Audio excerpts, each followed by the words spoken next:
Good morning. Okay, ಇವತ್ತಿನ ಒಂದು session ನಲ್ಲಿ ನಾವು ತಿಳ್ಕೊಳ್ತಾ ಇರುವಂತ ವಿಚಾರ ಏನು ಅಂತಂದ್ರೆ, ಗುಲಾಬಿ ಬೆಳೆಗೆ ಅದು ಭರ್ಜರಿ ಗುಲಾಬಿ ಬೆಳೆ ಅಂದ್ರೆ ಅದ್ಭುತವಾದಂತ ಇಳುವರಿ ಪಡ್ಕೊಳ್ಳಿಕ್ಕೆ ಆ ಗುಲಾಬಿ ಹೂವಿನ ಸೈಜ್ ಆಗಿರ್ಬೋದು, ಕಲರ್ ಆಗಿರ್ಬೋದು, ಹೆಚ್ಚಿನ ಸಂಖ್ಯೆಯಲ್ಲಿ ಹೂ ಬಿಡುವಂತದ್ದಾಗಿರ್ಬೋದು. ಸೊ ಇದೆಲ್ಲದು ಆಗ್ಲಿಕ್ಕೆ ಓಕೆ ಯಾವ ಗೊಬ್ಬರವನ್ನ ಕೊಟ್ರೆ ಒಳ್ಳೇದು, ಯಾವಾಗ ಕೊಟ್ರೆ ಒಳ್ಳೇದು, ಎಷ್ಟು ಪ್ರಮಾಣದಲ್ಲಿ ಕೊಟ್ರೆ ಒಳ್ಳೇದು ಅನ್ನೋದನ್ನ ಇವತ್ತಿನ ಸೆಷನ್ ಅಲ್ಲಿ ನಾವು ತಿಳ್ಕೊಳ್ತೀವಿ.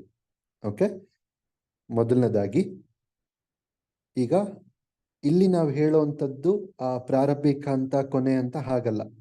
ಈಗ ನಮ್ಮ ಕ್ಲಾಸ್ ಅನ್ನ ಅಥವಾ ನಮ್ಮ ಸೆಷನ್ ನೀವು ಇದನ್ನ ಕೇಳ್ತೀರಾ. ಓಕೆ, ಐದರ್ ಝೂಮ್ ಅಲ್ಲಾದ್ರೂ ಆಯ್ತು, ನೆಕ್ಸ್ಟ್ ಯೂಟ್ಯೂಬ್ ಅಲ್ಲಾದ್ರೂ ಆಯ್ತು. ಇದನ್ನ ಕೇಳಿಸ್ಕೊಂಡು ಈ ಪ್ರೋಸೆಸ್ ಅನ್ನ ಸ್ಟಾರ್ಟ್ ಮಾಡ್ಬೇಕು ಅಂತ ಡಿಸೈಡ್ ಮಾಡಿದ್ರಿ. ಓಕೆ, ನಿಮ್ದು ಎಷ್ಟೇ ವರ್ಷದ ಗಿಡ ಆಗಿರ್ಲಿ ಅದು ಇಲ್ಲಿ ಮ್ಯಾಟರ್ ಆಗೋದಿಲ್ಲ. ಓಕೆ, ನಿಮ್ಮ ರೋಸ್ ಪ್ಲಾಂಟೇಶನ್ ಅಥವಾ ರೋಸ್ ಕ್ರಾಪ್ ಏನಿದೆ ಆಲ್ರೆಡಿ ಹೂ ಬಿಡ್ಲಿಕ್ಕೆ ಪ್ರಾರಂಭ ಆಗಿದೆ, ಅದು ಎಷ್ಟು ವರ್ಷದ್ದು ಅದು ಮ್ಯಾಟರ್ ಅಲ್ಲ. ಓಕೆ, ನಮ್ಮ ಈ ಒಂದು ತರಬೇತಿಯನ್ನ ಕೇಳಿಸ್ಕೊಂಡ್ಮೇಲೆ ನೀವೀಗ ಈ ವ್ಯವಸ್ಥೆ ಪ್ರಕಾರ ಕೊಡ್ತಾ ಹೋಗಕ್ ಸ್ಟಾರ್ಟ್ ಮಾಡ್ತೀರಾ ಅಂದ್ರೆ ಹೆಂಗ್ ಕೊಡ್ಬೇಕು. ಓಕೆ, ಇಷ್ಟು ದಿನ ನಿಮಗೆ ಏನ್ ಗೊತ್ತಿತ್ತು ನಾಲೆಡ್ಜ್ ಅದ್ರ ಪ್ರಕಾರ ಕೊಡ್ತಾ ಹೋಗ್ತಿದ್ರಿ, ಕರೆಕ್ಟ್. ಬಟ್ ಈ ಸೆಷನ್ ಕೇಳಿದ್ಮೇಲೆ ಈ ತರ ಕೊಡ್ತಾ ಹೋಗ್ತಿರಲ್ಲ, ಸೊ ಇದು ನಿಮ್ಮ ಫಸ್ಟ್ ಡೇ ಅಂತ ಅನ್ಕೊಂಡು ಸ್ಟಾರ್ಟ್ ಮಾಡ್ತೀರಾ. ಓಕೆನಾ, ಸೊ ಇದು ಒಂದು ಕ್ಲಿಯರ್ ಇರ್ಲಿ ಮೈಂಡ್ ಅಲ್ಲಿ. ಸೊ ಇಲ್ಲಿ ನಾವೇನ್ ಮಾಡ್ಬೇಕಾಗತ್ತೆ, ಒಂದು ಈ ಸೆಷನ್ ಅಲ್ಲಿ ನಾವು ಸಾವಯವ ಗೊಬ್ಬರ, ಸೀವೀಡ್ ಎಕ್ಸ್ಟ್ರಾಕ್ಟ್, ಜೈವಿಕ ಗೊಬ್ಬರ ಮತ್ತೆ ಕೆಮಿಕಲ್ ಫರ್ಟಿಲೈಸರ್ಸ್ ಮತ್ತೆ ವಾಟರ್ ಸಾಲ್ಯುಬಲ್ ಫರ್ಟಿಲೈಸರ್ಸ್, ಸೊ ಇಷ್ಟನ್ನೂ ಸಹ ಯಾವ್ಯಾವ ಟೈಮಲ್ಲಿ ಹೆಂಗೆ ಕೊಡಬೇಕು ಅನ್ನೋದನ್ನ ನಾವಿಲ್ಲಿ ನಿಮಗೆ ತಿಳಿಸ್ತಿರುವಂತದ್ದು. ಓಕೆ, ಒಂದು ಮೆನ್ಯೂರ್ಸ್ ಸಾವಯವ ಗೊಬ್ಬರಗಳು ಯಾವ್ದಾದ್ ಬರುತ್ತೆ, ಸಗಣಿ ಗೊಬ್ಬರ, ಕೋಳಿ ಗೊಬ್ಬರ, ಎರೆಹುಳು ಗೊಬ್ಬರ, ಸಿಟಿ ಕಾಂಪೋಸ್ಟ್, ಬೇವಿನ ಪುಡಿ. ಸೊ ಈ ತರದ್ದೆಲ್ಲ ಏನ್ ಬರುತ್ತೆ ಇದರಲ್ಲಿ ನೀವು ಯಾವ್ದನ್ನಾದ್ರೂ ಆಯ್ಕೆ ಮಾಡ್ಕೋಬಹುದು ಅಥವಾ ಮಿಶ್ರಣ ಮಾಡಿ ಒಂದು ಕಾಂಪ್ಲೆಕ್ಸ್ ತರನು ಮಾಡಿಕೊಂಡು ಕೂಡ ನೀವು ಬಳಸ್ಕೋಬಹುದು. ಓಕೆ, ಸೊ ಈ ತರದ ಸಾವಯವ ಗೊಬ್ಬರಗಳನ್ನ ಗುಲಾಬಿ ಬೆಳೆಗೆ ಯಾವ ತಿಂಗಳಲ್ಲಿ ಕೊಟ್ರೆ ಒಳ್ಳೇದು. ಓಕೆ, ಒಂದು ಮಳೆಗಾಲದಲ್ಲಿ ಅವಾಯ್ಡ್ ಮಾಡಬೇಕು, ಮಳೆಗಾಲದಲ್ಲಿ ಕೊಡುವಂಥದ್ದನ್ನ ಸ್ವಲ್ಪ ಅವಾಯ್ಡ್ ಮಾಡಿದ್ರೆ ಒಳ್ಳೇದು. ಎರಡನೇ ವಿಚಾರ ಏನು ಅಂದ್ರೆ, ವರ್ಷದಲ್ಲಿ 2 ಬಾರಿ ನೀಡುವುದು ಸೂಕ್ತ. ಎಷ್ಟು ಕೊಡ್ಬೇಕು, ವರ್ಷಕ್ಕೆ 2 ಟೈಮ್ ಕೊಡ್ಬೇಕಾಗತ್ತೆ. ಯಾವುದು, ಈ ಸಾವಯವ ಗೊಬ್ಬರಗಳನ್ನ. ಯಾವ ಬೆಳೆಗೆ, ಗುಲಾಬಿ ಬೆಳೆಗೆ. ಯಾವ್ಯಾವ ಟೈಮಲ್ಲಿ ಕೊಡ್ಬೇಕು, ಮೊದಲನೇ ಅಪ್ಲಿಕೇಶನ್ ಏಪ್ರಿಲ್ ಅಥವಾ ಮೇ, ಈ ಹಂತದಲ್ಲಿ 1 ಸಲ ಕೊಡಬೇಕು. ಎರಡನೇ ಅಪ್ಲಿಕೇಶನ್ ಅಕ್ಟೋಬರ್ ಅಥವಾ ನವೆಂಬರ್. ಸೊ ಈ 2 ಟೈಮಲ್ಲಿ ವರ್ಷಕ್ಕೆ 2 ಬಾರಿ ನಾವೇನ್ ಮಾಡ್ಬೇಕು, ಸಾವಯವ ಗೊಬ್ಬರಗಳನ್ನ ಕಂಪಲ್ಸರಿ ಕೊಡ್ಬೇಕು. ಕ್ಲಿಯರ್, ಇದು ಒಂದು. ಓಕೆ, ಸಾವಯವ ಗೊಬ್ಬರಗಳನ್ನ ಕೊಡುವಂತ ಹಂತ ಯಾವ್ದಾವ್ದು ಕೊಡಬಹುದು, ನಿಮ್ಮ ಹತ್ರ ಲೀಸ್ಟ್ ಇದೆ, ನಿಮಗೆ ಯಾವ್ದು ಸಿಗುತ್ತೋ ಅದನ್ನ ಕೊಡಿ, ಅಥವಾ ಮಿಕ್ಸ್ ಮಾಡಿ ಕೂಡ ಕೊಡಿ. ಹೇಗ್ ಪಾಸಿಬಿಲಿಟಿ ಇದೆ ನಿಮಗೆ ಅದ್ ನೋಡ್ಕೊಂಡು ಕೊಡಿ. ಓಕೆನಾ, ಎಕರೆಗೆ ನಿಮಗೆ ಗೊತ್ತಿರೋ ಹಾಗೆ ಹತ್ತತ್ರ 10 ಟನ್ ತನಕನು ನಾವು ಕೊಡ್ಬೋದು, 10 ಟನ್ 20 ಟನ್ ತನಕನು ಕೊಡ್ಬೋದು. ಸೊ ಇಲ್ಲಿ ಬೇವಿನ ಪುಡಿ ಅದೆಲ್ಲ ಕೊಡ್ತೀರಾ ಅಂದ್ರೆ ಒಂದು 5 ಕ್ವಿಂಟಾಲು ಆ ತರ ನೀವು ಕೊಡ್ಕೊಂಡು ಹೋಗ್ಬೋದು. ಮಿಕ್ಸ್ ಮಾಡಿ ನೀವು ಕೊಡ್ತೀರಾ ಅಂತಂದ್ರೆ ಸೊ ಈ ಒಂದು ಪ್ರಮಾಣದಲ್ಲಿ ನೀವು ಕೊಡ್ಬೇಕಾಗತ್ತೆ. ಓಕೆನಾ, ಸೊ ನೆಕ್ಸ್ಟ್, ವರ್ಷದಲ್ಲಿ 2 ಬಾರಿ ನೀಡುವುದು ಸೂಕ್ತ. ಒಂದು ಫಸ್ಟ್ ಅಪ್ಲಿಕೇಶನ್ ಏಪ್ರಿಲ್ ಅಥವಾ ಮೇ ನಲ್ಲಿ, ಸೆಕೆಂಡ್ ಅಪ್ಲಿಕೇಶನ್ ಅಕ್ಟೋಬರ್ ಅಥವಾ ನವೆಂಬರ್ ನಲ್ಲಿ. Okay, so next, seaweed extract biostimulants. So seaweed extract ಅನ್ನ ಯಾವಾಗ ಕೊಡಬೇಕು. ಸೊ ಸೀವೀಡ್ ಎಕ್ಸ್ಟ್ರಾಕ್ಟ್ ಏನು, ಆಕ್ಟಿವ್ ಝೈಮ್ ಮತ್ತೆ ಆಕ್ಟಿವ್ ಮ್ಯಾಕ್ಸ್. ಓಕೆ, ಇದು ನಮ್ಮ ಹೆಮ್ಮೆಯ ಮೋದಿಕೆಯನ್ನ ಕೃಷಿ ಉತ್ಪನ್ನಗಳು. ಓಕೆ, ಸೊ ಇದನ್ನ ನಾವು ರೋಸ್ ಪ್ಲಾಂಟೇಶನ್ ಯಾವಾಗ ಕೊಡಬೇಕು ಅಂತಂದ್ರೆ, ಫಸ್ಟ್ ಡೋಸೇಜ್ ನಾವು ನೋಡೋದಾದ್ರೆ 1 ಎಕರೆಗೆ active Max 500 ml, active ಝೈಮ್ 500 ml ಕೊಡ್ಬೇಕಾಗತ್ತೆ 1 ಎಕರೆಗೆ, 1 ಸಲಿಗೆ. ಓಕೆ, ಇದನ್ನ ನಾವು ಪ್ರತಿ 3 ವಾರಕ್ಕೆ ಒಮ್ಮೆ ನೀಡುವುದು ಸೂಕ್ತ.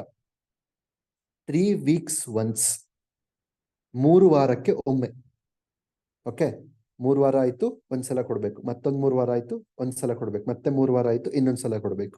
ಆ ತರ 3 ವಾರಕ್ಕೆ 1 ಸಲ ಸೀವೀಡ್ ಎಕ್ಸ್ಟ್ರಾಕ್ಟ್ ಅನ್ನ ಡ್ರೆಂಚಿಂಗ್ ಮುಖಾಂತರ, ಅಂದ್ರೆ ಬೇರ್ಗಳಿಗೆ ತಲುಪಿಸೋ ಹಾಗೆ ಕೊಡುವಂಥದ್ದು, ಡ್ರಿಪ್ ಮುಖಾಂತರ ಅಥವಾ ಡ್ರೆಂಚಿಂಗ್ ಮುಖಾಂತರ ಯಾವ ರೀತಿ ಬೇಕಾದ್ರೆ ಕೊಡ್ಬೋದು. ಎಕರೆಗೆ 500 ml active Max, 500 ml active ಝೈಮ್. Okay, ಇದು ಪ್ರತಿ 3 ವಾರಕ್ಕೆ ಒಮ್ಮೆ ಕೊಡುವಂತಹ ಒಂದು dosage.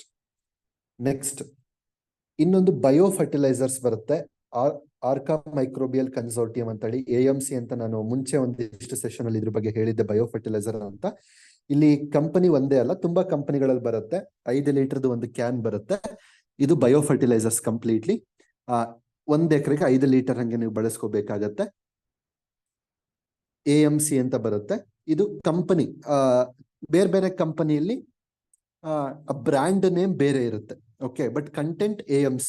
Okay, Arka microbial consortium ಅಂತ ಒಂದಿಷ್ಟು ತರದ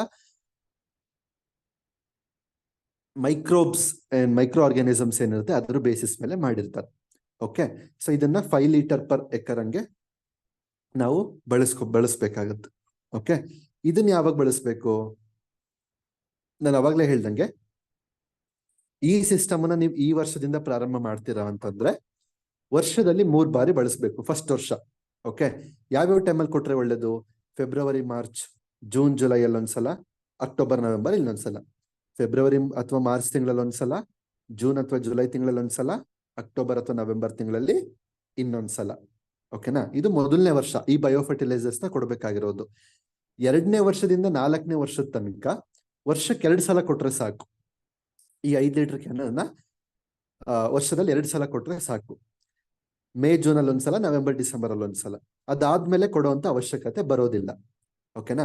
ಮತ್ತೆ ಈ 5 ಲೀಟರ್ ಕ್ಯಾನಿನ ಬೆಲೆ ಏನಿದೆ, 1000 ರೂಪಾಯಿಂದ 1200 ರೂಪಾಯಿ ತನಕ ಇರೋದಷ್ಟೇ. ಹೊರಗಡೆ ನಿಮಗೆ ಯಾರಾದ್ರೂ ಜಾಸ್ತಿ ಇದಕ್ಕಿಂತ ಜಾಸ್ತಿ ಕೊಡ್ತಿದ್ದಾರೆ ಅಂದ್ರೆ ದಯವಿಟ್ಟು ಸುಮ್ನೆ ಜಾಸ್ತಿ ಪ್ರೈಸ್ ಕೊಟ್ಟು ತಗೊಳಕ್ ಹೋಗ್ಬೇಡಿ. ಸ್ವಲ್ಪ ಸರ್ಚ್ ಮಾಡಿ ಒಳ್ಳೇದ್ ಎಲ್ಲಿ ಸಿಗುತ್ತೆ ಅಂತ ಹೇಳಿ.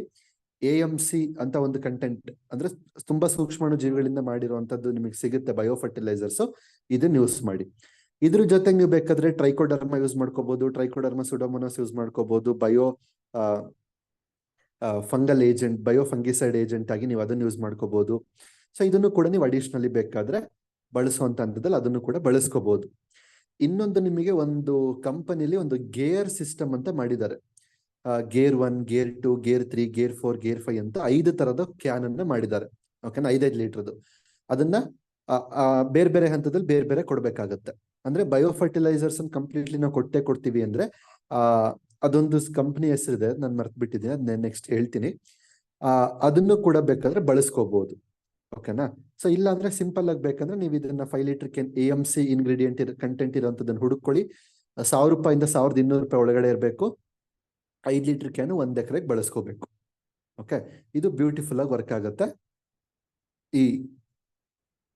ಅಂಡ್ ಅವಾಗಲೇ ನಾನು ಈ ಒಂದು ಕ್ರಾಪಿಗೆ ಅಂಡ್ ಹೇಳ್ದೆ ಸೀವೀಡ್ ಎಕ್ಸ್ಟ್ರಾಕ್ಟ್ ಆಕ್ಟಿವ್ ಮ್ಯಾಕ್ಸ್ ಆಕ್ಟಿವ್ಸೈಮ್ ಅಂತ. This is the most essential. ಯಾಕೆಂತಂದ್ರೆ ಹೂವು ತುಂಬಾ ಅದ್ಭುತವಾಗಿ ಬರ್ಲಿಕ್ಕೆ ಬೇರೆದೆಲ್ಲ ಏನ್ ಕೆಲಸ ಮಾಡಿ ಸಪೋರ್ಟ್ ಮಾಡುತ್ತೋ ಅದಕ್ಕಿಂತ 10 ಟೈಮ್ಸ್ ಮೋರ್ ಈ ಪ್ರಾಡಕ್ಟ್ ನಮಗೆ ಸಪೋರ್ಟ್ ಮಾಡುತ್ತೆ. ರೋಸ್ ಕ್ರಾಪ್ ಅಲ್ಲಿ ನಮಗೆ best of the best yield ತಗೊಳ್ಳಿಕ್ಕೆ. ಓಕೆ, ಹಾಗಾಗಿ ಬೇರೆ ಎಲ್ಲದನ್ನು ಇಂಟಿಗ್ರೇಟೆಡ್ ಆಗಿ ಬಳಸ್ಕೊಂಡಾಗ ತುಂಬಾ ಅದ್ಭುತವಾಗಿ ರಿಸಲ್ಟ್ ಬರುತ್ತೆ. ಓಕೆ, ಪ್ರಾರಂಭದಲ್ಲಿ ನಾನೇನ್ ಸಾವಯವ ಗೊಬ್ಬರ ಹೇಳ್ದೆ ಅದನ್ನ ಬಳಸಬೇಕು ವರ್ಷಕ್ಕೆ 2 ಸಲ. ಅದಾದ್ಮೇಲೆ ನಾನೇನ್ ಹೇಳ್ದೆ, ಸೀವೀಡ್ ಎಕ್ಸ್ಟ್ರಾಕ್ಟ್ ಅಂತ ನಾನು ಹೇಳ್ದೆ, ಆಕ್ಟಿವ್ ಮ್ಯಾಕ್ಸ್ ಆಕ್ಟಿವ್ಸೈಮ್. ಸೊ ಇದನ್ನ ಬಳಸ್ಕೋಬೇಕು, ವೆರಿ ವೆರಿ ಇಂಪಾರ್ಟೆಂಟ್. ಮತ್ತೆ ಬಯೋ ಫರ್ಟಿಲೈಸರ್ಸ್ ಅಂತ AMC ಅಂತ ನಾನು ಹೇಳ್ದೆ, ಇದನ್ನು ಕೂಡ ಬಳಸಬೇಕು, ವೆರಿ ವೆರಿ ಇಂಪಾರ್ಟೆಂಟ್. ಸೊ ಈಗ ರಾಸಾಯನಿಕ ಗೊಬ್ಬರದ ವಿಚಾರಕ್ಕೆ ಬರೋದಾದ್ರೆ, ಸೊ ನನಗ್ ಬಂದಿರೋ ಇನ್ಫಾರ್ಮೇಶನ್ ಪ್ರಕಾರ ರೋಸ್ ಬೆಳೆಗಾರರು DAP ಬಿಟ್ರೆ ಬೇರೆ ಯಾವ ಗೊಬ್ಬರನು ಬಳಸದೇ ಇಲ್ವಂತೆ, ನನಗ್ ಗೊತ್ತಿರೋ ಪ್ರಕಾರ, ಅಥವಾ ನನಗ್ ಬಂದಿರೋ ಇನ್ಫಾರ್ಮೇಶನ್ ಅಥವಾ ನಾನ್ ತಿಳ್ಕೊಂಡಿರೋ ಪ್ರಕಾರ. ಅಂದ್ರೆ DAP ಹಾಕಿದ್ರೇನೆ ರೋಸ್ ಬರೋದು ಅನ್ನೋ ಒಂದು ಭ್ರಮೆನಲ್ಲಿ ಹೋಗ್ಬಿಟ್ಟಿದ್ದಾರೆ. ಸೊ ಬಟ್ ಇದರಿಂದ ಫ್ಯೂಚರ್ಗೆ ನಿಜವಾಗ್ಲೂ ಒಳ್ಳೇದಲ್ಲ. ಆಮೇಲೆ DAP ಅಂದ್ರೆ ಏನು, ನಿಜವಾಗ್ಲೂ ರೋಸ್ ಪ್ಲಾಂಟಿಗೆ ಏನ್ ಬೇಕು, ಸೊ ಇದೆಲ್ಲವನ್ನು ಕೂಡ ಅರ್ಥ ಮಾಡ್ಕೊಂಡು ಸೈಂಟಿಫಿಕಲಿ ಕೊಡ್ಬೇಕಾಗತ್ತೆ. ಹೌದು, DAP ಕೊಟ್ರೆ ರೋಸ್ ಪ್ಲಾಂಟ್ ಚೆನ್ನಾಗಿ ಬರುತ್ತೆ along with all these product. ಆದ್ರೆ ಅದೊಂದೇ ಗೊಬ್ಬರ, ಅದ್ ಬಿಟ್ರೆ ಬೇರೆ ಯಾವುದೂ ಇಲ್ಲ ಅನ್ನೋ ಒಂದು ಭ್ರಮೆನಿಂದ ನಾವು ಹೊರಗಡೆ ಬರ್ಬೇಕಾಗತ್ತೆ. ಓಕೆನಾ? ಸೊ ಹಾಗಾಗಿ ಅದನ್ನ ನಾವೀಗ ನೋಡೋಣ. ಈ ಕೆಮಿಕಲ್ ಫರ್ಟಿಲೈಸರ್ಸ್ ಏನಿದೆ ಪ್ರತಿ 2 ತಿಂಗಳಿಗೊಮ್ಮೆ ಕೊಡುವಂಥದ್ದು ಸೂಕ್ತ. ಯಥೇಚ್ಛವಾಗಿ ಕೊಡುವಂಥದ್ದು ಅಲ್ಲ, ತುಂಬಾ ಕಡಿಮೆ ಕೊಡುವಂಥದ್ದು ಅಲ್ಲ. ಕಮರ್ಷಿಯಲಿ ಯಾರು ಈ ರೀತಿ ಬೆಳೀತಾ ಇದ್ದಾರೆ, ಅವ್ರು 2 ತಿಂಗಳಿಗೆ ಒಮ್ಮೆ ಇದನ್ನ ಕೊಡುವಂಥದ್ದು ಸೂಕ್ತ. ಓಕೆನಾ? ಈಗ ನೋಡ್ತಾ ಹೋಗೋಣ. ಇಲ್ಲಿ ನಾನು ಜನವರಿಯಿಂದ ಸ್ಟಾರ್ಟ್ ಮಾಡಿ ಕೊಟ್ರೆ ಹೆಂಗ್ ಕೊಡ್ಬೇಕು ಅಂತ ಹೇಳ್ತಿರೋದು. ಈಗ ಫಾರ್ ಎಕ್ಸಾಂಪಲ್ ಜನವರಿ ಬದಲು ಫೆಬ್ರವರಿಯಿಂದ ಸ್ಟಾರ್ಟ್ ಮಾಡಿದ್ರಪ್ಪ, ಅವಾಗ ಏನ್ ಮಾಡ್ಬೇಕು, 1 ತಿಂಗಳು ಆ ಕಡೆ ಈ ಕಡೆ ಆಗತ್ತಷ್ಟೇ. ಬಟ್ ಪ್ರತಿ 2 ತಿಂಗಳಿಗೊಮ್ಮೆ ಏನೇನ್ ಕೊಡ್ತಾ ಹೋಗ್ಬೇಕು ಅನ್ನೋದನ್ನ, ಅಂದ್ರೆ ಫ್ರಮ್ ಸ್ಟಾರ್ಟಿಂಗ್ ಪ್ರೋಸೆಸ್, ಮೊದಲನೇ ತಿಂಗಳಿಂದ ನಾನು ಏನ್ ಕೊಡ್ತಾ ಹೋಗ್ಬೇಕು ಅನ್ನೋದಷ್ಟೇ. ಓಕೆನಾ? ಸೊ ಅದನ್ನ ಇಲ್ಲಿ ನಾವು ನೋಡ್ಕೊಳ್ತಾ ಹೋಗೋಣ. ಓಕೆ, ಸೊ ಈಗ ಜನವರಿ ತಿಂಗಳಲ್ಲಿ ಸ್ಟಾರ್ಟ್ ಮಾಡಿದ್ರು ಅಂತ ಅನ್ಕೊಳ್ಳೋಣ. ಓಕೆ, DAP ಎಕರೆಗೆ ಹೇಳ್ತಿರೋದು, DAP ಎಕರೆಗೆ 50 kg, MOP muriate of potash 25 kg, CMS ಅಂದ್ರೆ ಕ್ಯಾಲ್ಸಿಯಂ ಮೆಗ್ನೀಷಿಯಂ ಸಲ್ಫರ್ ಇರುವಂತದ್ದು 25 kg, ಮೈಕ್ರೋ ನ್ಯೂಟ್ರಿಯೆಂಟ್ಸ್ ಇರೋದು 5 kg. ಇದು 1 ಎಕರೆಗೆ ನಾವು ಕೊಡಬೇಕಾಗಿರುವಂತ ಡೋಸೇಜ್. ಓಕೆ, ನೆಕ್ಸ್ಟ್ 2 ತಿಂಗಳಾಯ್ತು. ನೆಕ್ಸ್ಟ್ ಜನವರಿ ಫೆಬ್ರವರಿ ಆಯ್ತಲ್ವಾ, ನೆಕ್ಸ್ಟ್ ಯಾವುದು, ಮಾರ್ಚ್. ಸೊ ಮಾರ್ಚ್ ಅಲ್ಲಿ ಏನ್ ಮಾಡ್ಬೇಕು, ಮತ್ತೆ ಸ್ವಲ್ಪ ಕಾಂಬಿನೇಷನ್ ಚೇಂಜ್ ಮಾಡಬೇಕು. Urea 25 kg, super phosphate 50 kg, muriate of potash 25 kg, CMS calcium magnesium sulphur 25 kg, micronutrients 5 kg. So ಇಷ್ಟನ್ನ ಕೊಡ್ಬೇಕಾಗತ್ತೆ. ಓಕೆ, ನೆಕ್ಸ್ಟ್ ಈಗ ಮಾರ್ಚ್ ಆಯ್ತಲ್ವಾ, ಏಪ್ರಿಲ್ 1 ತಿಂಗಳು ಗ್ಯಾಪ್ ಕೊಡ್ಬೇಕು. ಯಾಕೆ, 2 ಮಂತ್ಸ್ಗೆ ಒಂದ್ಸಲ ಹಾಕ್ಬೇಕಲ್ಲ. ನೆಕ್ಸ್ಟ್ ಮೇ ಬಂತು. May 15 Suphala 50 kg, CMS 25 kg, micronutrients 5 kg. Okay, next June ಬಿಡೋಣ. ಯಾಕೆ, 2 ಮಂತ್ಸ್ ಗ್ಯಾಪ್ ಆಗ್ಬೇಕಲ್ವಾ. ಜುಲೈಯಲ್ಲಿ ಮತ್ತೆ DAP 50 kg, MOP 25 kg, CMS 25 kg, micronutrients 5 kg per acre. ಇದೆಲ್ಲದು ಕೂಡ ಓಕೆನಾ, 1 ಎಕರೆಗೆ ಈ ಡೋಸೇಜ್ ಅಲ್ಲಿ ಕೊಡ್ಬೇಕಾಗತ್ತೆ. ನೆಕ್ಸ್ಟ್ ಜುಲೈ ಆಯ್ತು, ಆಗಸ್ಟ್ ಬಿಡೋಣ. ಸೆಪ್ಟೆಂಬರ್ ಅಲ್ಲಿ ಏನ್ ಕೊಡ್ಬೇಕು, 10, 26, 50 kg, CMS 25 kg, micronutrients 5 kg. Okay, next October ಬಿಡೋಣ. November urea 25 kg, SSP single super phosphate 50 kg, MOP muriate of potash 25 kg, CMS 25 kg, micronutrients 5 kg. Okay, ಇದು per acre. ಈಗ next December ಬಿಡೋಣ. Next ಜನವರಿ ಮತ್ತೆ same cycle. ಅಲ್ಲಿಗೆ yearly 6 ಸಲ ನಾವೇನ್ ಮಾಡ್ಬೇಕಾಗುತ್ತೆ, ಕೆಮಿಕಲ್ ಫರ್ಟಿಲೈಸರ್ಸ್ ನ ಕೊಡ್ಬೇಕಾಗತ್ತೆ. ಯಾವುದು, ರೋಸ್ ಕ್ರಾಪ್, ಕಮರ್ಷಿಯಲ್ ರೋಸ್ ಕ್ರಾಪಿಗೆ. ಓಕೆ, ನೆಕ್ಸ್ಟ್ ಈಗ ಇಲ್ಲಿ ತನಕ ನಾವೇನ್ ನೋಡಿದ್ವಿ, ಇದು ಕೆಮಿಕಲ್ ಫರ್ಟಿಲೈಸರ್ಸ್ ಅಥವಾ ನಾವು ಗಟ್ಟಿ ಗೊಬ್ಬರ ಅಂತ ಏನು ತಗೊಂಡ್ಬರ್ತೀವಿ ಅದನ್ನ ಕೊಡುವಂಥದ್ದು. ಈಗ ನೀರಿನಲ್ಲಿ ಕರಗುವಂತ ಗೊಬ್ಬರವನ್ನ ನಾವು ವಾರಕ್ಕೊಮ್ಮೆ ಕೊಡ್ಬೇಕಾಗತ್ತೆ. ಯಾಕೆ ಇದು ಅಂತಂದ್ರೆ, ಸರ್ ಕೆಮಿಕಲ್ ಫರ್ಟಿಲೈಸರ್ಸ್ 2 ವಾರಕ್ಕೊಂದ್ಸಲ ಕೊಡ್ತೀವಲ್ಲ, ಮತ್ತೆ ಯಾಕಿದು ಅನ್ನೋದಾದ್ರೆ, ಆ ತರದ ಕೆಮಿಕಲ್ ಫರ್ಟಿಲೈಸರ್ಸ್ ನಾವೇನ್ ಕೊಡ್ತೀವಿ ಅದು ನೀರಿನಲ್ಲಿ ಕರಗಿ, ಭೂಮಿಯಲ್ಲಿ ಕರಗಿ, ಗಿಡಕ್ಕೆ ತಲುಪೋ ಅಷ್ಟೊತ್ತಿಗೆ ಸ್ವಲ್ಪ ಟೈಮ್ ಹಿಡಿಯುತ್ತೆ.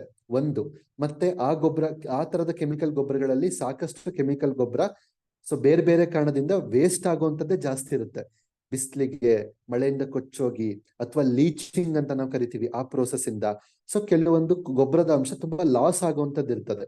ಓಕೆ, ಹಾಗಾಗಿ ಗಿಡಗಳಿಗೆ ಇಮಿಡಿಯೇಟ್ ಶಕ್ತಿ ಬರ್ಬೇಕಾಗಿರೋದ್ರಿಂದ ನಾವು ವಾಟರ್ ಸಾಲ್ಯುಬಲ್ ಫರ್ಟಿಲೈಸರ್ಸ್ ಅನ್ನ ವಾರಕ್ಕೊಮ್ಮೆ ಕೊಡುವಂತದ್ದು ಸೂಕ್ತ. ವೀಕ್ಲಿ ಒನ್ಸ್ ಥ್ರೂ ಡ್ರಿಪ್ ಅಲ್ಲಿ ಆಗಿರ್ಬೋದು, ಅಥವಾ ಸ್ಪ್ರೇ ಕ್ಯಾನಲ್ಲಿ ನಾಸಲ್ ತೆಗೆದ್ಬಿಟ್ಟು ಹಂಗೆ ಇಟ್ಕೊಂಡು ಹೋಗೋದಾಗಿರ್ಬೋದು. ಬಟ್ ಎನಿವೇಸ್ ರೂಟಿಗೆ ಕೊಡುವಂಥದ್ದು. ಓಕೆ, ಇಲ್ಲಿ ನೋಡಿ, ಮೊದಲನೇ ಫಾರ್ ಎಕ್ಸಾಂಪಲ್ ಈಗ ನಾನು ಫಸ್ಟ್ ವೀಕಲ್ಲಿ ಸ್ಟಾರ್ಟ್ ಮಾಡ್ತೀನಿ ವಾಟರ್ ಸಾಲ್ಯುಬಲ್ ಕೊಡಕ್ಕೆ ಅಂದ್ರೆ, ಮೊದಲನೇ ವಾರ 19 ಆಲ್ 19 ಫಸ್ಟ್ ಕೊಡಬೇಕು. 2ನೇ ವಾರ CN ಕೊಡಬೇಕು. 3ನೇ ವಾರ SOP 0050 ಕಾಂಬಿನೇಷನ್ ಬರುತ್ತಲ್ಲ ಇದು. ಜಾಸ್ತಿ ಕೊಡಕ್ ಹೋಗ್ಬಾರ್ದು. ಎಕರೆಗೆ 2 ರಿಂದ 3 kg ಅಷ್ಟೇ. ವಾರಕ್ಕೊಂದ್ಸಲ ಮೊದಲನೇ ವಾರ, 2ನೇ ವಾರ, 3ನೇ ವಾರ ಏನೇನ್ ಕೊಡ್ಬೇಕು ಅಂತ ಹೇಳಿದೆ, 2 ರಿಂದ 3 kg ಪರ್ ಎಕರ್. ಓಕೆ, 4ನೇ ವಾರ 13,045, 5ನೇ ವಾರ 12,61,0, 6ನೇ ವಾರ 30,10,10. ಇದು ಕೂಡ 1 ಎಕರೆಗೆ 2 ರಿಂದ 3 kg ಕೊಡಬೇಕು. ಓಕೆ ಸರ್, 6 ವಾರ ಆಯ್ತು, ಮುಂದಕ್ಕೇನು, ಮತ್ತೆ ಸೈಕಲ್, ಮತ್ತೆ ಮೊದಲನೇ ವಾರದಕ್ಕೆ ಏನ್ ಕೊಟ್ಟಿದ್ದು ಅದು 7ನೇ ವಾರಕ್ಕೆ ಬರುತ್ತೆ. ಸೊ ಆ ತರ ಈ ಸೈಕಲ್ ಮತ್ತೆ ರಿಪೀಟೆಡ್ ಆಗುತ್ತೆ.